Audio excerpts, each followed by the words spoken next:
Welcome to Audi Med Cup TV for day 2 of the Region of Sardinia Trophy in the beautiful city of Cagliari. Well, we've come back here 4 years in a row now, and each time it delivers us great conditions, and today was no exception at all. We had about 18 knots today of northwesterly Mistral conditions, and it was really tight, close, exciting racing. Here to talk it overall with us is from Container Mark Legesse and from Mingoni Kevin Sproul. Thanks for joining us, guys. Before we get into today's racing though, we're going to give you a bit of a history lesson into this beautiful city, Sardinian city of Cagliari. It's the 4th year in a row the Audi Med Cup has come to Cagliari to compete for the Region of Sardinia Trophy. The Phoenicians were the first to settle here and called it Caralis, the City of Rock. But the Romans, Pisans, Aragonese and others have also left their mark. Aside from the beautiful cityscape, the Bay of Angels is the other main attraction. In Cagliari, we usually find either a southwest sea breeze or the famous Mistral, which can blow for 3 to 5 days from the northwest for up to 25 knots. We'll have a good start to the week with the Mistral, and then the wind will drop off later.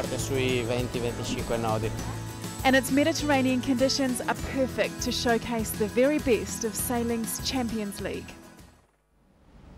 So that's where we are at the moment, Cagliari, and it's a very, very reliable sailing destination as well. Mark, can you just tell us, what are the characteristics of Cagliari that make it so spectacular? I mean, we've had some great years here on the Med Cup. We have had some great years, but one of the reasons I think we all enjoy it is because there's no right way to sail this place. Every time we come here, we leave thinking which way worked, because we never know. Some days the left works, some days the right works, and it's a really, really tough venue.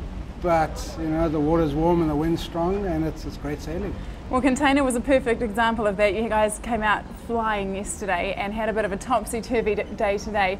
Quantum were the main players. I mean, they finished with 2 6th places yesterday and really came out firing today. So let's take a look at the highlights of race 3 and 4 of the TP52s. Audi All For One won a race on Wednesday by sticking to their convictions about the left-hand side of the course. Today, in the first race, they tried the same again, and along with Synergy and Quantum Racing, the 3 arrived at the top mark for the first time altogether. The conditions on the second day of the Sardinia Trophy were more benign than the first day, with the northwesterly still blowing in the middle teens, making for tough and physical sailing. The first run and subsequent runs had teams needing to be extremely careful to stay in the pressure and anticipate the next puffs to position themselves accordingly. The Russian team Synergy proved to be the most comfortable with the conditions and turned their tight lead at the top mark into an advantage that was never seriously threatened for the rest of the race. Having had 2 bad races on the first day, Quantum Racing bounced back with a second to match the last place of the overnight leader Container. Significantly, the Franco-German team on Audi All For One continued to sail consistently, recovering from a 4th at one point to finish 3rd in the race 3 and move into the lead overall. Again, the battle was for the left-hand side of the course off the start line in similar conditions to race 3. The 2 Audi boats, All For One and Azura sailing team, didn't get the starts they wanted and were immediately compromised off the line. They did, however, choose very different solutions to the problem, with the red boat tacking away to the less fashionable right-hand side of the course, whilst the Italian team tried to live to leeward of the leading pack.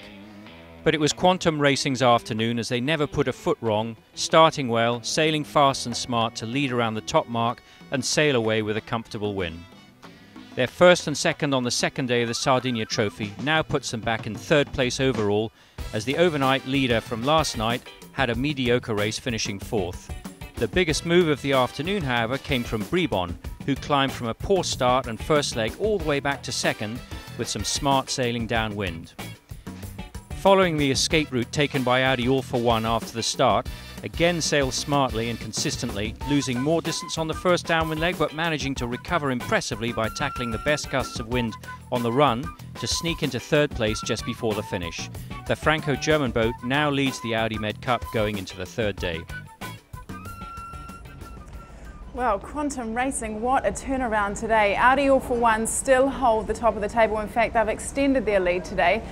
Container, despite a 7th place and a 4th place, still sticking it out there in second ahead of the American boat Quantum Racing. Now, Mark, I don't know how you can summarise this for us, but it's such close racing out there.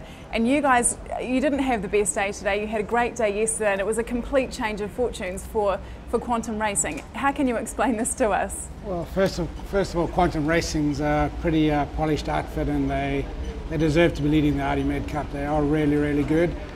They had a bit of an off day yesterday. We had a blinder. I think luck was more on our side than brilliance.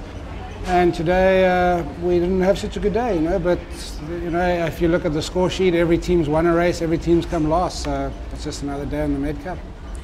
It's really small things, isn't it? I mean, you can get a metre here and a metre there, and all of a sudden you've got a big gain, and there's a lot of luck to it as well, isn't there, Kevin? Is that what you're finding in the Soto 40 fleet?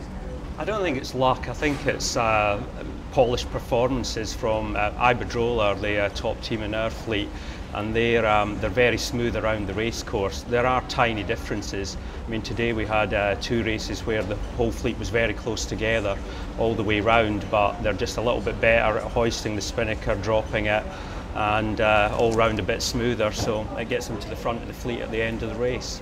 Okay, well, let's have a look at all the best bits from the Soto 40 class. Here's Marcus with the highlights. The 4-strong Soto 40 class made their Italian debut today in the beautiful Sardinian sailing conditions. Starting after the TP52s, the newcomers to the class, the Italian team on 22 TAS Sardinia, had a baptism of fire as they were shown the way around the course by the other 3 more experienced crews. But once again, it was the Spanish Iberdrola team that dominated from start to finish, winning the first race by a massive margin. Again, the Spanish boat dominated from start to finish, but things were much closer. Tony Buckingham's recently modified Tortilla steering Angoni kept it close to the second Spanish boat Noticia all the way around. As this fleet races more and more, it's clear to see the boat handling developments that are being made as the Europeans get more and more used to racing this new One Design class. However, the reference is still the Spanish team, who have managed to keep one step ahead in the experience building stakes, always managing to eke out an extra 10 metres from the other boats on every manoeuvre, and they convincingly turned this into another win this afternoon. So exactly the same results today in race 1 as in race 2, so the 2 Spanish teams on top. Kevin, I just want to come to you. You're in 3rd place, and I think you would rate that as a really good performance considering you've had some changes to the boat, and it's your first time racing here in Cagliari, right? Yeah, I think overall we were reasonably happy with today. We led round the Windward Mark in race 2, so we would really like to have won that race, but we were not quite fast enough downwind. I think that's a lot to do with the change from wheels to a tiller. We're still getting used to it, and the owner doesn't do a lot of sailing, and he's doing unbelievably well. I mean, we didn't really expect to be right in the race, and we were, so we're pretty happy with that. You're loving it out there, aren't you? Oh, it's brilliant. I mean, the boats are fantastic, and every race is exciting. We finish and we're actually exhausted at the end of it. We've injured a few people today. Our spinnaker trimmer, Mal Parker, he's hurt himself, and a couple of the other guys have got little injuries, so we're hoping everybody's going to be healthy for tomorrow. Nothing too serious? No, nothing serious. Okay, no. Well, great conditions out there today, and we're expecting more of the same tomorrow. Tomorrow marks the exact halfway point in the season, so it's getting really exciting now. It's so close in the fleet, we just don't know who's going to be on top by the end of the week. The Audi Med Cup TV team is back here at 12:55 CET tomorrow, so I'll see you back here then for more exciting racing in the region of Sardinia Trophy.